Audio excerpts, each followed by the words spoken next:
I hadn't even recovered from my C-section when my husband filed for divorce. He looked at me, looked at our newborn son, and said words that haunted me for years. "You and that baby are just a burden to me." Then he walked away, boarded a plane with his mistress, and disappeared from our lives. 25 years later, he suddenly came back demanding to meet his son. But the moment he learned who my son was, the color drained from his face. The day my marriage ended should have been one of the happiest days of my life. Instead, it became the day I learned exactly who my husband really was. My name is Sarah Whitmore, and 25 years ago I was lying in a hospital bed in Columbus, Ohio, trying to recover from an emergency C-section after 32 exhausting hours of labor. The room smelled like disinfectant and stale coffee. Machines beeped softly around me, and every movement sent sharp pain through my abdomen. I remember staring at the tiny bassinet beside my bed and feeling completely overwhelmed. My son Ethan weighed barely 6 pounds. He was perfect. I was terrified. Like most first-time mothers, I had no idea what I was doing. I was exhausted, emotional, and worried about everything. Was he eating enough? Was he breathing normally? Was I holding him correctly? But every time those fears surfaced, I reminded myself that I wasn't alone. I had a husband. At least I thought I did. Jason Whitmore and I had been married for 4 years. He worked in logistics management for a regional shipping company, and I handled administrative operations for a local insurance office. We weren't wealthy. We weren't glamorous. But I believed we were happy. Or maybe I only believed what I wanted to believe. Looking back, the signs had been there for months.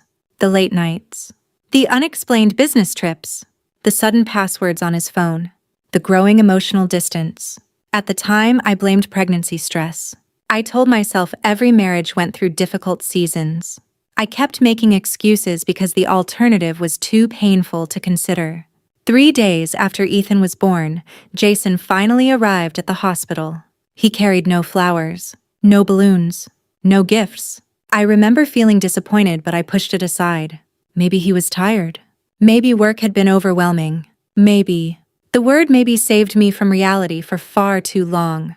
He stood beside my bed for less than 5 minutes. He barely looked at Ethan. When I placed our son in his arms, Jason held him awkwardly, almost like he was carrying someone else's child. Then he handed him back. "He's smaller than I expected," he said. I laughed nervously. Most newborns are. Jason didn't smile. That should have frightened me. Instead, I convinced myself he was simply nervous about becoming a father. A week later, I was discharged. My mother drove me home because Jason claimed he had an important meeting. The entire drive, my mother kept glancing at me. Finally, she asked, "Honey, is everything okay between you two?" I looked out the passenger window. "Why would you ask that?" "Because your husband looked like a man attending a dentist appointment, not a father meeting his newborn son." I forced a laugh. "You're imagining things." She wasn't. Mothers rarely are. 3 days later, Jason came home carrying a leather briefcase. I was sitting on the couch feeding Ethan. The television played quietly in the background, and afternoon sunlight spilled through the living room windows. It looked like an ordinary day. The kind of day people forget. The kind of day that changes everything. Jason didn't sit down. He didn't ask how I was feeling. He didn't ask about Ethan. Instead, he opened the briefcase and removed a stack of papers. Then he placed them on the coffee table. I recognized the heading immediately. Petition for dissolution of marriage. For several seconds, I genuinely thought I was hallucinating. Pain medication, sleep deprivation, hormones. Any explanation seemed more reasonable than the truth sitting in front of me. "What is this?" I asked. Jason exhaled slowly. A man preparing for an inconvenience. Not a husband breaking his wife's heart. "It's a divorce filing." I stared at him. Then I stared at the papers. Then back at him. "No." The word escaped before I could stop it. "No." His expression never changed. "Sarah, we both know this isn't working." My hands began shaking. "What isn't working?"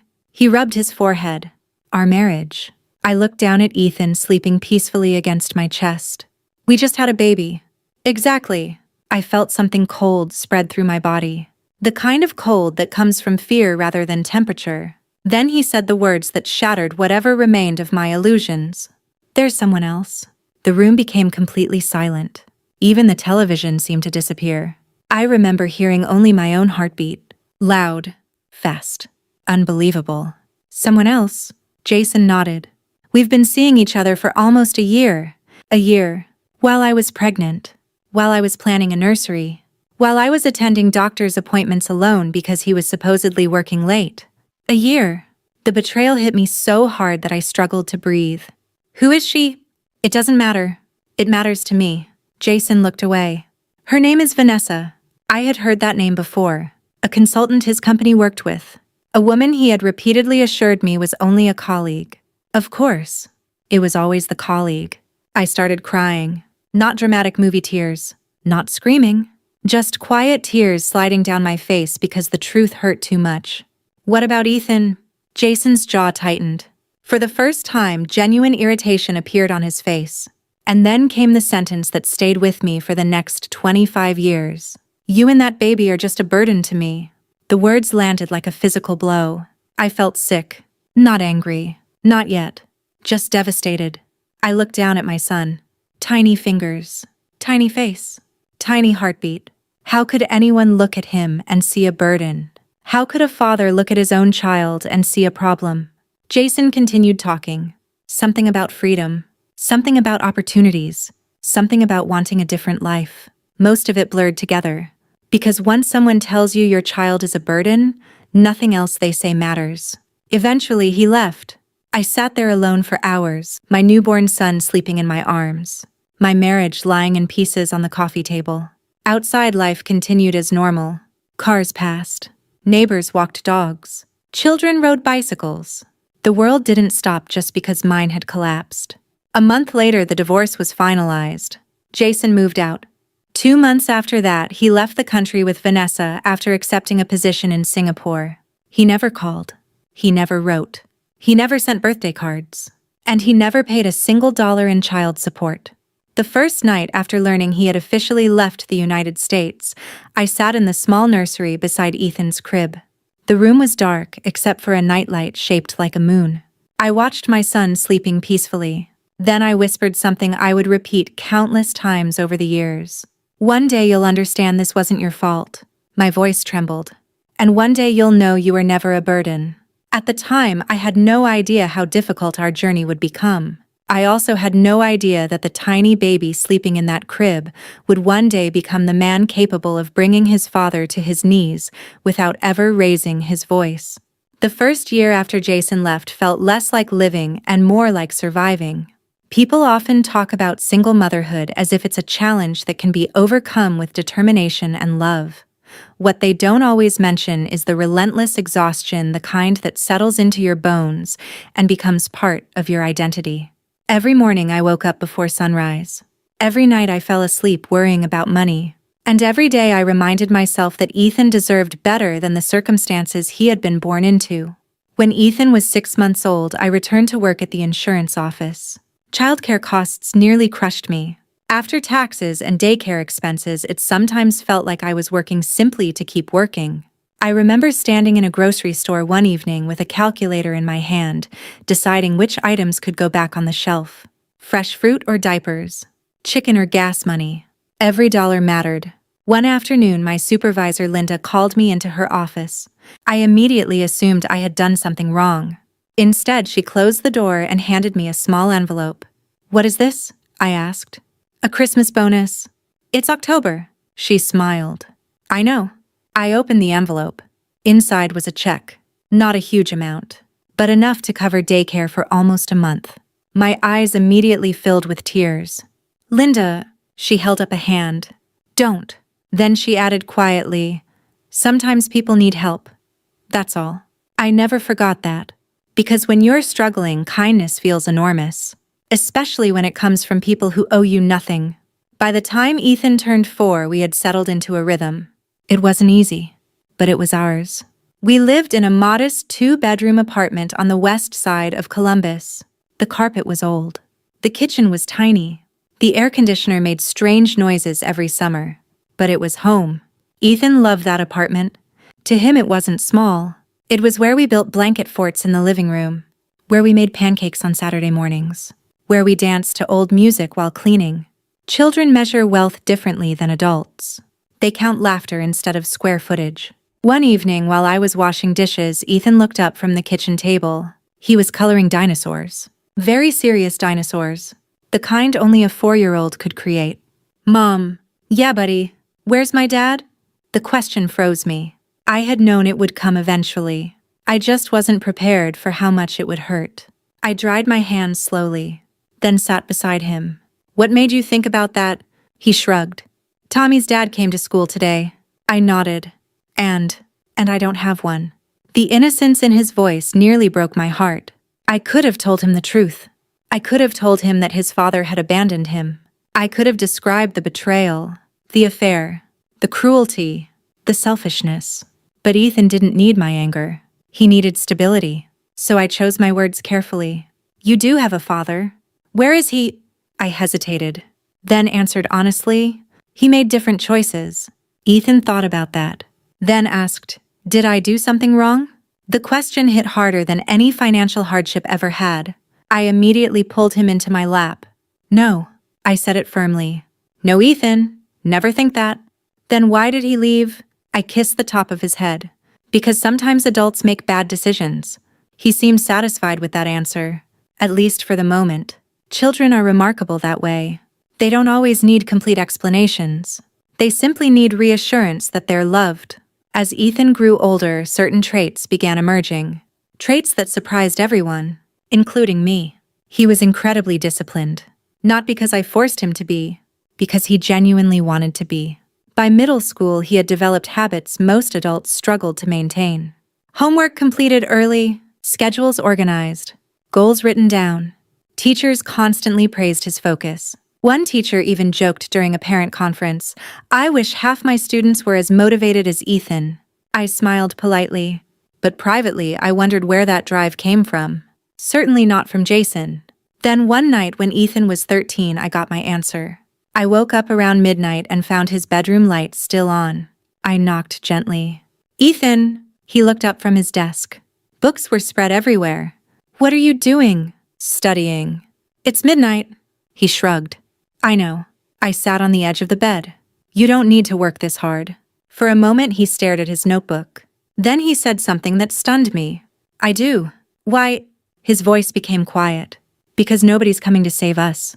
I felt tears immediately threatening. Ethan! He looked away. I know we struggle, Mom. I didn't know what to say. I had spent years trying to shield him from our financial reality. Apparently, I hadn't been nearly as successful as I thought. I see the bills, he continued. I see you working all the time. I swallowed hard. You shouldn't have to worry about that. Maybe not. He paused.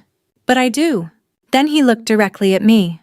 And one day I won't let you worry anymore. At 13 years old, my son had already decided who he wanted to become. Not because he wanted money. Not because he wanted status. Because he wanted security. For both of us. When Ethan turned 16, another turning point arrived. One afternoon, I came home and found him sitting at the kitchen table. Several documents lay spread out before him. The expression on his face immediately alarmed me. Ethan. He looked up slowly. What's child support? My stomach dropped. I recognized the paperwork instantly. Old legal files, court records, documents I thought were hidden, documents I thought he'd never see. I sat down carefully. Where did you find those? In the filing cabinet. I closed my eyes briefly. Of course. The one cabinet I never expected him to open. For several moments neither of us spoke. Then Ethan tapped one document. He never paid. The disappointment in his voice hurt far more than anger would have. I nodded. No, not once. No. Silence filled the room. Eventually, Ethan leaned back in his chair. He really didn't want us. The statement wasn't emotional. It was observational. As though he were finally assembling pieces of a puzzle. I reached across the table. That's not true. He looked at me. Then why didn't he come back? I had no answer. At least not one that would heal anything. So I told the truth. I don't know. For the first time, genuine pain appeared on his face. Not because he missed Jason.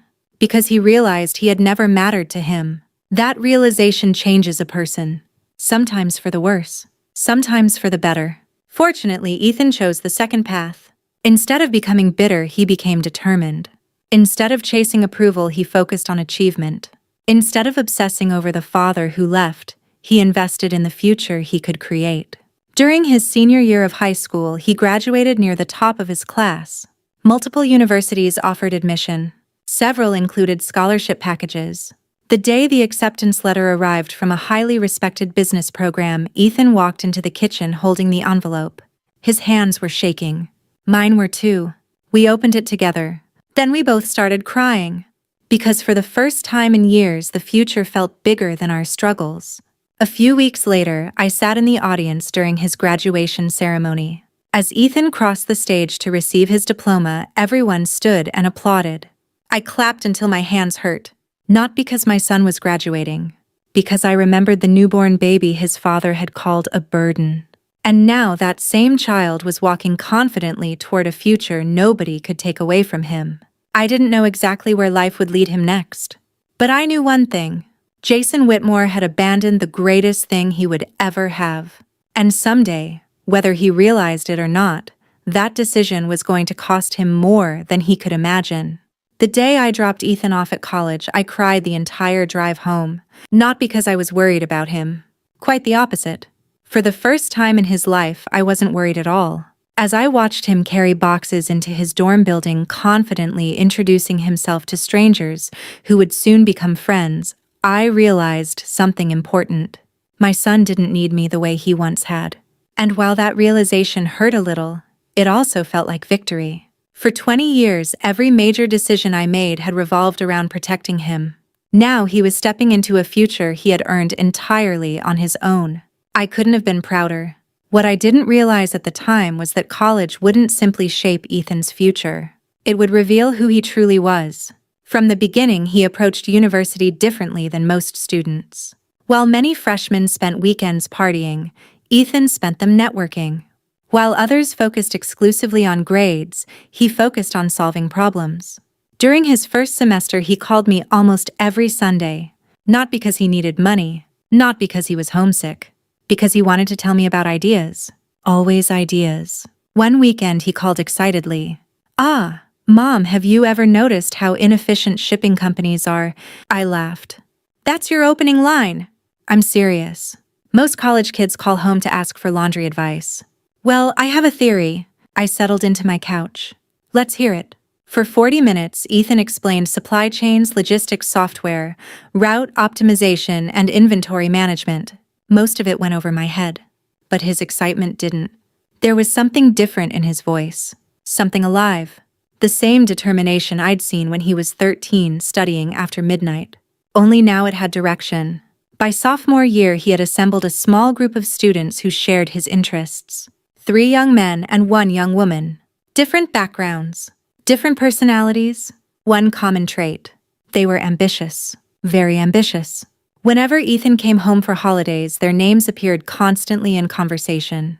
Ryan, Marcus, Priya, Daniel. They weren't just friends. They were building something together. At least they hoped they were. The summer before his senior year, Ethan sat across from me at our kitchen table. The same table where he had once discovered the child support records.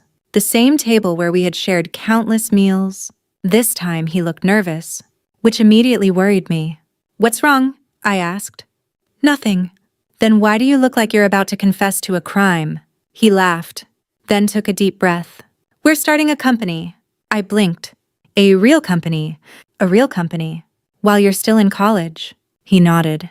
I stared at him for several seconds, then asked the obvious question. "With what money?" He smiled. "We're working on that." I should have been concerned, maybe even skeptical. Instead, I felt strangely calm. Because Ethan wasn't impulsive. Never had been. If he believed in something strongly enough to take a risk, there was probably a reason. "What does the company do?" I asked. His eyes immediately lit up. That was always a good sign. For the next hour, he explained a software platform designed to help smaller logistics companies compete with larger corporations. The technology would improve route planning, inventory forecasting, and delivery efficiency. Once again, much of the technical language escaped me. But one thing was clear. He knew exactly what he was talking about. When he finally finished, I smiled. "So what do you need from me?" He looked surprised. "You believe I can do this?" I laughed. Ethan, after everything I've watched you accomplish, it would be ridiculous not to. For a moment, his expression softened. Then he reached across the table and squeezed my hand. That small gesture meant more than he probably realized, because despite all his confidence, part of him still needed reassurance. Just like everyone else. The startup launched 6 months after graduation. The first year was brutal. There is a myth in America that successful entrepreneurs move smoothly from idea to fortune. Reality is much messier. Ethan and his partners worked ridiculous hours. 80-hour weeks became normal. Investors rejected them. Potential clients ignored them. Cash flow remained dangerously tight. Several times I feared the entire business would collapse. One evening, Ethan showed up at my apartment unexpectedly. He looked exhausted. The kind of exhaustion that comes from carrying responsibility too long. I made coffee. He sat at the kitchen table. Neither of us spoke for several minutes. Finally, he sighed. We might be out of money in 3 months. I sat down across from him. How bad is it? Pretty bad. The silence that followed felt heavy. Then Ethan laughed unexpectedly. Not because anything was funny. Because sometimes people laugh when they're afraid. You know what's strange? What? I still think we're going to make it. I smiled. Then you probably will. He shook his head. That's not exactly solid business advice. No. I took a sip of coffee. But I've known you for 22 years. His smile returned. Small, tired, genuine. The company survived those first difficult years largely because Ethan refused to quit. The same stubborn determination that carried him through childhood now carried him through entrepreneurship. Then everything changed. A regional transportation company agreed to test their software. The results exceeded expectations. Costs dropped. Efficiency improved. Word spread. More clients signed contracts. Revenue increased. Investors suddenly became interested. Within 18 months, the startup transformed from a struggling business into one of the fastest-growing logistics technology companies in the region. The growth felt almost surreal. New offices, new employees, new opportunities. For the first time, Ethan wasn't merely surviving. He was winning. One Saturday afternoon, he picked me up without explanation. Where are we going? I asked. It's a surprise. I hate surprises. No, you don't. That's true. We drove across town. Eventually, he pulled into a quiet suburban neighborhood filled with mature trees and well-maintained homes. I looked around confused. Then Ethan parked. We're here. Oh, where? He pointed. I followed his finger. The house was beautiful, nothing extravagant, just warm, comfortable.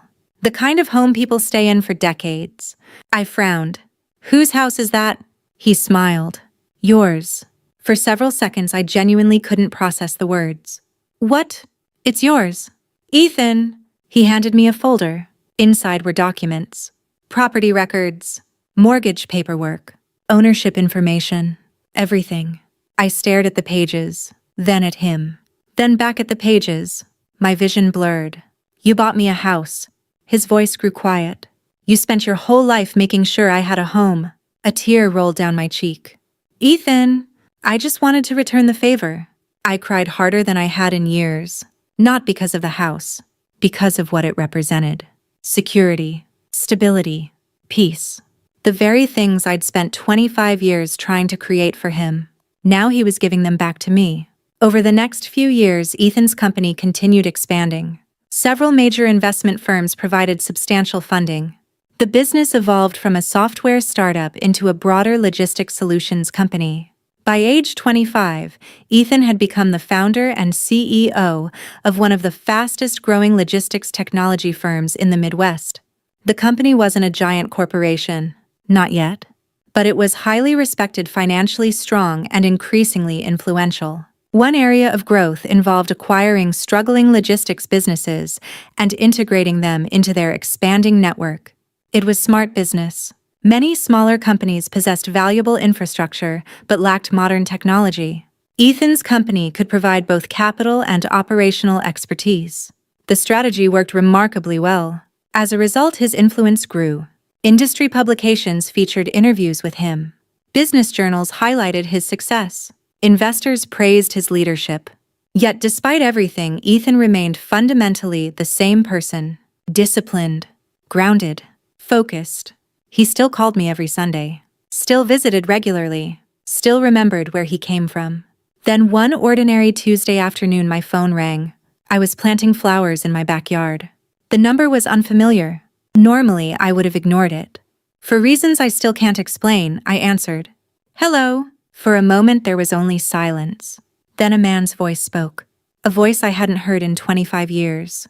Sarah. My entire body froze. The gardening gloves slipped from my hands. And suddenly the past wasn't 25 years away anymore. It was standing right in front of me. My God, the voice said quietly. It's really you. For several seconds after hearing his voice, I couldn't speak. I stood in my backyard holding a half-finished tray of flowers while 25 years of memories crashed into me all at once. The hospital room, the divorce papers, the empty nursery, the birthdays he missed, the school plays, the graduations, the years, so many years. And now suddenly, Jason Whitmore was on the phone as if he had merely been gone for a long weekend. Sarah, he repeated. I finally found my voice. What do you want? The question came out colder than I intended. Then again, perhaps it didn't. 25 years tends to remove the need for politeness. Jason exhaled. I know you probably don't want to hear from me. That's one accurate thing you've said so far. Silence followed. Awkward, heavy, deserved. Finally, he spoke again. I'd like to see you. No. The answer came instantly. No hesitation. No uncertainty. Just no. Sarah, no. I picked up my gardening gloves. You disappeared for 25 years. I know. You never called. I know. You never paid child support. Another pause. I know. The fact that he admitted it somehow made me angrier. There was no defense, no excuse, no attempt to rewrite history. Just an acknowledgement of guilt, and somehow that wasn't enough. Nothing could be enough. I have to go, I said. Wait. Something in his voice stopped me. Not affection, not nostalgia. Desperation. I want to meet my son. There it was. The real reason for the call. Not me. Never me. Ethan. The child he had abandoned. The burden. The inconvenience. The baby he hadn't wanted. Now suddenly he wanted a relationship. I almost laughed. Instead, I asked the question that mattered. Why? Jason didn't answer immediately, and that told me everything. People with honest motives answer simple questions quickly. People with hidden motives need time. Too much time. Eventually, he said, because he's my son. No, my voice sharpened. He's my son. You forfeited the right to make that claim a long time ago. The silence on the other end stretched. Then Jason spoke quietly. I deserve that. Maybe he did. But hearing him say it didn't make me feel better. Nothing about this conversation felt satisfying. After 25 years, I had imagined many scenarios. Jason apologizing. Jason begging forgiveness. Jason expressing regret. None of them had prepared me for how emotionally exhausting his actual return would be. Finally, I ended the call.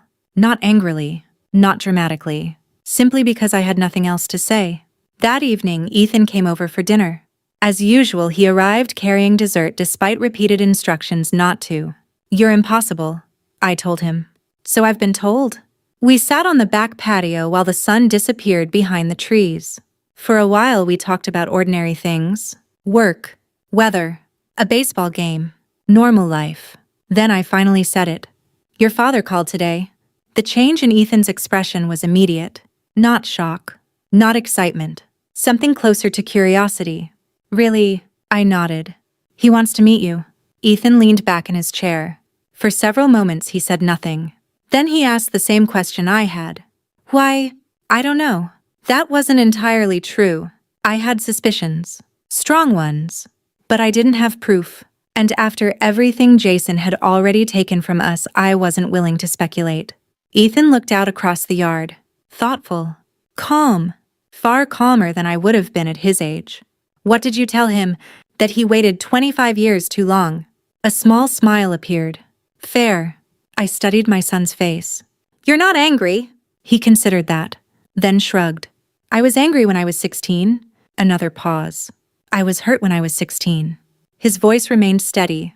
But I'm 25 now. I realized he was right. The absence that had once wounded him no longer defined him. Jason had become a historical fact rather than an emotional force. Like a storm that had passed years ago. Its damage remained. But its power did not. What do you want to do? I asked. Ethan thought carefully before answering. I'll meet him. I blinked. You will. He nodded. Not because he deserves it. The distinction mattered. A lot of questions never got answered, Mom. He wasn't wrong. For 25 years there had been an empty chair in our story. Not a necessary chair. Not an important chair. But an empty one nevertheless. Perhaps Ethan deserved the chance to look directly at the man who had walked away. A week later, Jason arrived in Columbus. The first thing I noticed was how much older he looked. The second thing I noticed was how tired he looked. Life had not been particularly kind to him. The confidence I remembered was gone. The arrogance was gone. Even his posture seemed different. Bent slightly by time and disappointment. We met at a quiet restaurant. Neutral territory. Safe territory. Jason stood as Ethan approached the table. For a moment, neither man spoke. The resemblance was impossible to ignore. Same height. Same eyes. Same jawline. 25 years earlier, Jason had refused to see himself in his son. Now he had no choice. My God, Jason whispered. Ethan extended his hand. Nice to meet you. The formality hit harder than any insult could have. Jason shook his hand slowly. You've grown into a remarkable man. Ethan sat down. That's what happens over 25 years. The statement wasn't hostile, which somehow made it more powerful. The conversation that followed remained polite, painfully polite. Jason asked about college, about work, about life. Ethan answered, briefly, respectfully, without offering anything deeper. It was the conversational equivalent of a locked door. Then eventually the truth began to emerge. Not all at once. Little pieces, fragments. Enough for me to see the larger picture. Jason's life abroad had not unfolded the way he once imagined. His relationship with Vanessa had ended years earlier. Several business ventures had failed. Poor investments had drained much of his savings. More recently, he had returned to the United States to run a small logistics company inherited through a complicated business arrangement. Unfortunately, the company was struggling. Badly. Revenue was declining. Debt was increasing. Competition was overwhelming them. The deeper Jason explained, the clearer everything became. This wasn't just a reunion. It was a crisis. And desperate people often rediscover family. After the meeting ended, Ethan and I walked to the parking lot together.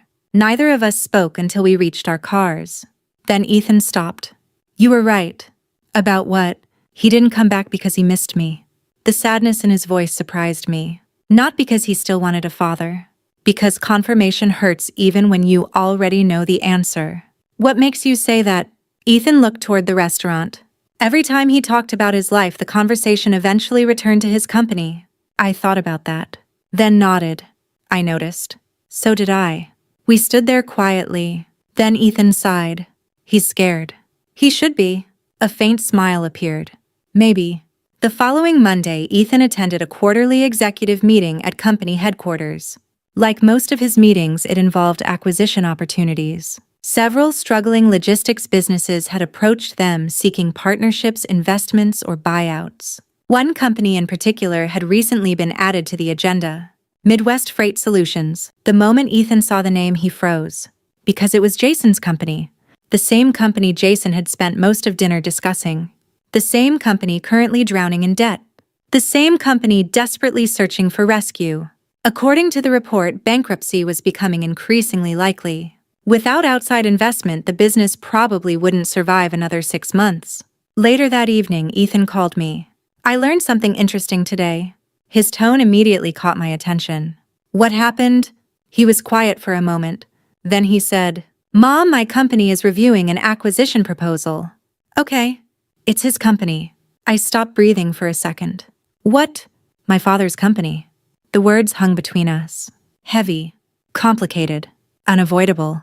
And suddenly, 25 years after walking away from his son, Jason Whitmore had no idea that the very person capable of saving his future was the child he had once called a burden. For the next several days, neither Ethan nor I talked much about Jason. Not because the situation wasn't important, because it was. Perhaps too important. Some subjects carry so much emotional weight that discussing them immediately only creates confusion. Sometimes people need space to think before they speak. This was one of those times. Meanwhile, business continued moving forward. At Ethan's company, acquisition evaluations followed a structured process. Financial analysts reviewed records. Attorneys examined liabilities. Operations teams assessed infrastructure and workforce potential. No company received special treatment. Not even Jason's. Especially not Jason's. One Thursday evening, Ethan came by my house after work. He looked thoughtful. Not angry. Not conflicted. Thoughtful. We sat on the back porch as the summer air settled around us. For a while, we watched fireflies flicker across the yard. Then, I asked the question that had been sitting in my mind all week. What are you going to do? Ethan leaned back in his chair. I honestly don't know yet. That answer surprised me. Normally, he was decisive. Very decisive. But this wasn't merely a business decision. It was personal. Deeply personal. I assume your board knows about the connection. He nodded. The legal department does. And they immediately created safeguards. That made sense. Any competent company would. Are you allowed to participate? Yes. He paused. But everything has to be documented. I nodded slowly. That was reassuring, because regardless of what happened, I never wanted anyone to say Ethan had abused his position. He had worked too hard for that. Eventually, Ethan sighed. You know what's strange? What? I spent years imagining what I'd say if I ever met him. I waited. But now that he's actually here, I don't have much to say. The statement felt profoundly sad. Not because Ethan lacked anger, because he had outgrown it. The man who had abandoned him no longer occupied enough space in his heart to inspire hatred. There was disappointment. There was hurt. There was history. But hatred requires emotional investment, and Jason had lost the right to that long ago. A few days later, Ethan received the final acquisition report. The conclusion was straightforward. Midwest Freight Solutions possessed valuable regional contracts, experienced employees, and useful infrastructure.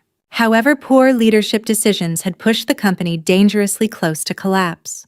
If acquired and properly managed, it could become profitable again. If left alone, bankruptcy appeared likely. The recommendation favored acquisition, not because of Jason. Because of the business itself. Several hundred employees depended on it. Families depended on it. Communities depended on it. The numbers were clear. The opportunity made sense. A formal meeting was scheduled for the following week. Jason would present directly to Ethan's executive team. What Jason didn't know was that Ethan would personally attend. The morning of the meeting arrived gray and overcast. I spent the entire day distracted, unable to focus, unable to relax. By lunchtime, I had reorganized my kitchen cabinets twice. At 3 o'clock, I gave up pretending to be productive and simply waited. Around 4:30, my phone rang. It was Ethan. I answered immediately. How did it go? There was a brief silence. Then he said, You wouldn't believe it. My heart started racing. What happened? Another pause. And then Ethan laughed. Not cruelly. Not bitterly. Just with genuine disbelief. Mom. What? He had no idea. I sat down. Tell me everything. The conference room occupied the top floor of the company's headquarters. Glass walls. Long polished table. City skyline visible through the windows. Professional. Impressive. Exactly the kind of environment Jason probably hoped would save his business. According to Ethan, Jason arrived early. Nervous but optimistic. His company desperately needed help. And this acquisition represented his best chance. Several executives entered first, then legal counsel, then finance personnel. Finally, Ethan. The moment he walked through the door, the room went completely silent. Jason froze, literally froze. For a second, he appeared unable to process what he was seeing. His eyes widened, his face lost color, and the carefully prepared speech in front of him became completely irrelevant. Ethan, the word barely emerged. Ethan nodded politely. Good morning. Jason looked around the room, then back at Ethan, then around the room again, as though reality itself had suddenly changed. You're the CEO. Yes. Several seconds passed. No one spoke. No one needed to. The significance of the moment filled the room. 25 years earlier, Jason had looked at a newborn child and seen a burden. Now he was staring at the same child sitting at the head of a boardroom table. The child he abandoned. The child he ignored. The child he never supported. And that child now possessed more influence over Jason's future than anyone else on Earth. Eventually, Jason lowered himself into his chair. Slowly, almost mechanically. According to Ethan, his hands were shaking. The meeting began. Professional, structured, objective, exactly as company policy required. Jason presented financial projections, recovery plans, growth opportunities, potential synergies. He did his best. To his credit, he genuinely tried. But the emotional reality of the situation hung over everything. Every sentence, every slide, every number. Finally, the formal presentation ended. Questions followed. Most came from finance executives, operations specialists, attorneys. Then Ethan spoke. For the first time all morning, the room became quiet. Not because he was the CEO, because everyone understood the history. "Ethan," Jason said carefully. "Yes," Jason swallowed. Then asked the question that had apparently been consuming him. "Why didn't you tell me?" Ethan considered that. Then answered honestly. "You never asked." Nobody moved. Nobody interrupted. Because there was nothing to add. The statement landed with devastating simplicity. You never asked. Not when Ethan was 1. Not when he was 5. Not when he was 10. Not when he graduated. Not when he went to college. Not during 25 years of silence. Jason looked down at the table. For the first time, there was no defense left. No explanation. No justification. Just consequences. Then Ethan did something unexpected. He opened a folder. Inside were copies of public records, child support judgments, court documents, historical filings. Nothing confidential, nothing dramatic. Simply facts. He slid them across the table. Jason stared at them. His expression changed immediately, because the paperwork represented something impossible to argue with. Evidence, dates, numbers, years. An entire lifetime documented on paper. You never paid any of it, Ethan said quietly. Jason's eyes filled with shame. I know. You never called. I know. You never wrote. I know. The repetition continued. Each answer smaller than the last. Each acknowledgement carrying the weight of a quarter century. Finally, Jason looked up. His voice cracked. Just slightly. Ethan, I'm sorry. No one in the room moved. The apology wasn't dramatic. It wasn't cinematic. It was simply a broken man confronting the truth. And for perhaps the first time in his life, accepting responsibility. I know that doesn't fix anything, Jason continued. It doesn't. I know. Silence followed. Long. Uncomfortable. Necessary. Then Jason asked the question everyone expected. The question that ultimately mattered. What happens now? The room waited. The executives waited. Jason waited. Because the answer belonged to Ethan. And after 25 years, the son Jason abandoned was finally the one holding all the power. When Ethan told me about that moment later, he said the room felt strangely quiet. Not the ordinary silence of a business meeting. Something deeper. The kind of silence that happens when everyone realizes they're witnessing more than a corporate decision. They were watching 25 years of consequences arrive all at once. Jason sat at the far end of the conference table. The acquisition documents remained spread in front of him. The child support records sat beside them. Past and present, failure and opportunity, all within arm's reach. And for perhaps the first time in his life, there was nowhere left for him to hide. What happens now? Jason had asked. Ethan looked around the room before answering. Not because he needed time, because he wanted everyone present to understand that his next words were being spoken as a CEO, not as an abandoned son. Finally, he said, "We continue evaluating the acquisition based on what's best for the company." Several executives nodded. The answer was professional, expected, correct. But Jason looked devastated, not because of the business implications, because he suddenly understood something. Ethan wasn't seeking revenge, and somehow that hurt more. The meeting concluded shortly afterward. The executive team remained behind to discuss the final recommendation. Jason left the building alone. No dramatic confrontation, no shouting, no humiliation. Just a man walking out into a rainy afternoon carrying the full weight of his own decisions. 3 days later, Ethan called me. "It's done." I immediately knew what he meant. "What was the decision?" "We approved the acquisition." I blinked. "Really?" "Yes." For a moment, I didn't know what to say. After everything Jason had done, part of me had expected Ethan to walk away. Not out of cruelty, out of self-protection. Instead, he had chosen a different path. "Why?" I finally asked. Ethan's answer came immediately. "Because 300 employees shouldn't lose their jobs because of one man's mistakes." I closed my eyes. That sounded exactly like him. Not because he was weak, because he understood the difference between justice and collateral damage. Many revenge stories end with destruction. Real life is more complicated.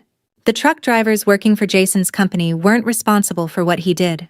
Neither were the dispatchers, the mechanics, the office staff, the warehouse workers.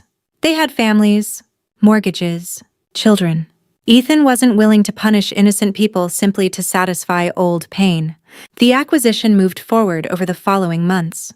Operations were restructured. Technology systems were upgraded. Inefficiencies were eliminated. Gradually, the company stabilized. Then it became profitable.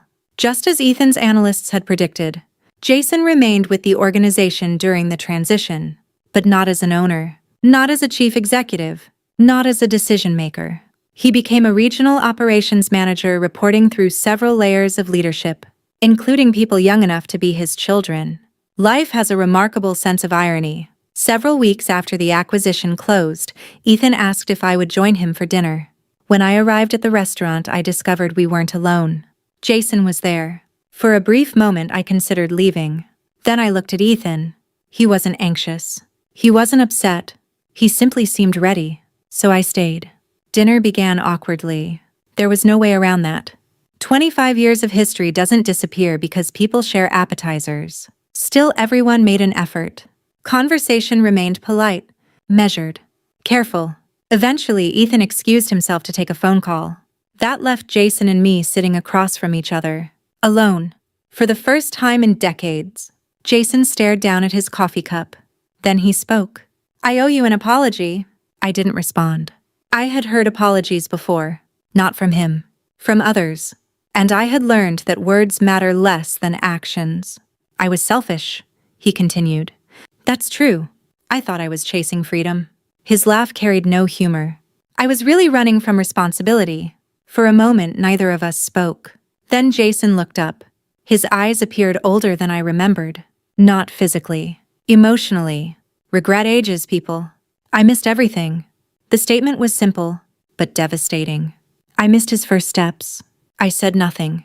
I missed birthdays. Silence. I missed graduation. More silence. Finally, he shook his head. "And now I'll spend the rest of my life knowing I can never get any of that back." That was the first moment I truly believed he understood. Not because he felt sorry for himself, because he finally understood the cost. The greatest punishment wasn't losing money, or losing status, or losing his company. It was realizing he had voluntarily abandoned the most important relationship of his life. No court could have imposed a harsher sentence. A few minutes later, Ethan returned. The conversation shifted. The evening continued. And eventually dinner ended. Outside, under the soft glow of the parking lot lights, Jason turned toward me, toward both of us. "I know I don't deserve forgiveness." Neither Ethan nor I interrupted. "But I'm asking for it anyway." The request hung in the air, heavy, honest, uncomfortable, real. I looked at my son, then back at Jason. 25 years earlier, I had hated him. For a long time afterward, I had resented him. Then eventually, I stopped thinking about him altogether. Somewhere along the way, anger had become unnecessary. Life had moved forward. Healing had happened. Not because he deserved it, because I deserved peace. Finally, I answered, "I forgive you." Jason closed his eyes. Relief washed across his face. Then I added, "But forgiveness doesn't erase consequences." He nodded immediately. "I know." And for once, I believed him. The months that followed weren't magical.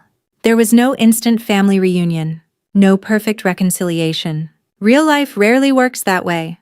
Jason and Ethan met occasionally, sometimes for lunch, sometimes for coffee. Slowly, carefully, they built something resembling a relationship, not a father and son bond restored. That chapter was gone forever. Something new, something smaller, something honest. And perhaps that was enough. One Sunday afternoon, nearly a year later, Ethan and I sat on my back porch, watching a summer storm roll across the horizon. The same porch where we had shared countless conversations over the years. I glanced toward him. "You know," I said, "a lot of people would have handled things differently." He smiled. "I know. You could have destroyed him. I could have." The answer came without hesitation. Because it was true. He absolutely could have. Instead, he watched the distant rain clouds gathering beyond the trees. Then he said something I'll never forget. "If I had destroyed him, I'd still be carrying him around." I frowned. "What do you mean?" Ethan leaned back in his chair. For 25 years, he let his choices define his life. He paused. "I'm not going to let those same choices define mine." For a moment, neither of us spoke. Then I smiled. Because in that instant, I realized something. Jason's greatest mistake wasn't abandoning his son. His greatest mistake was failing to see who his son would become. Not a CEO, not a successful businessman, not a respected leader, a good man. And that's a loss no amount of money can ever replace. Sometimes karma arrives with thunder. Sometimes it arrives quietly. Sometimes it takes 25 years. But eventually, every choice asks to be accounted for. Jason learned that the hard way. And Ethan proved something even more important. Success isn't measured by how completely you defeat the people who hurt you.